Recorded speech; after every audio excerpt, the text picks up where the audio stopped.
Hello, my friends, how are you today?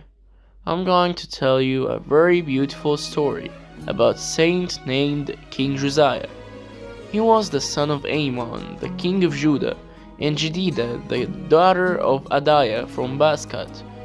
Josiah became king at the age of 8, after his father Amon, who was a very wicked king, was assassinated by his own servants in his palace after ruling for only 2 years. Josiah's grandfather Manasseh had also been a very wicked king. He was even committing the sin in order to anger God with it. Have you seen where his arrogance has reached a point? Then came King Josiah, who was still young at the age of 8. He reigned for 31 years, guided by his youth by the high priest Hilkiah, who managed the affairs of the kingdom with his advice and guidance, along with Josiah's mother. When Josiah was 12 years old, he began to resist idolatry, not only in the kingdom of Judah, but also in the northern kingdom. At the age of 26, he took all necessary measures and arrangements, and the workers peacefully carried out the work entrusted to them, being entrusted with the money received for this purpose. During the renovation of the temple, Shaphan the scribe found the lost book of the law. Shaphan, who was then paying the workers' wages, informed Hilkiah the high priest about it.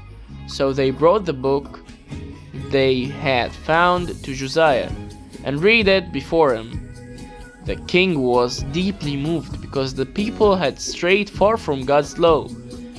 The manuscript they found was the core of the book of Deuteronomy, along with legislative materials.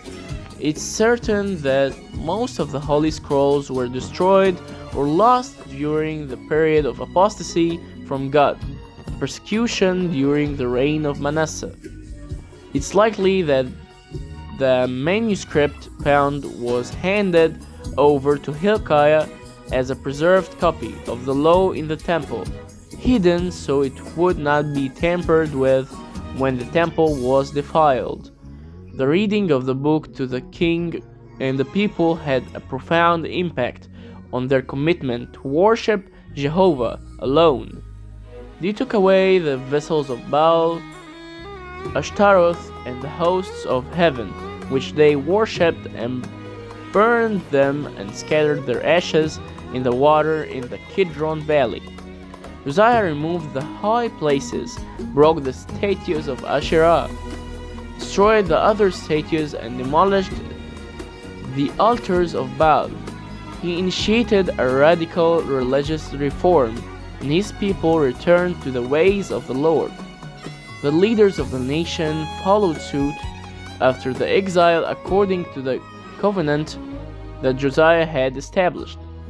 The prophetess Huldah affirmed the authenticity of the book and stated that the dreadful judgment referred to would not occur during Josiah's reign, but in the reign of his successor.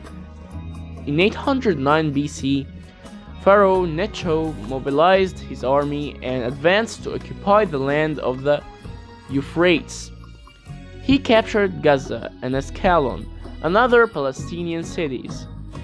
Josiah was killed in Megiddo with friendly fire, as he tried to provide military assistance to the Assyrian king, fearing his influence. Then Necho advanced north and occupied Syria. In a short time, he became the master of the eastern Mediterranean. However, the Chaldeans defeated his army at Carchemish on the Euphrates and quickly expelled the Egyptians from Syria and Palestine. Josiah was buried in the tombs of the kings. His loss was severe for his country, and with his death, the glory of the kingdom of Judah faded. Its status vanished, and the freedom enjoyed by his country was ended, along with the religious reforms he had initiated. He died at the age of 39 after reigning for 31 years. That was the story of the beautiful saint, King Josiah. See you in the next episode. Bye bye!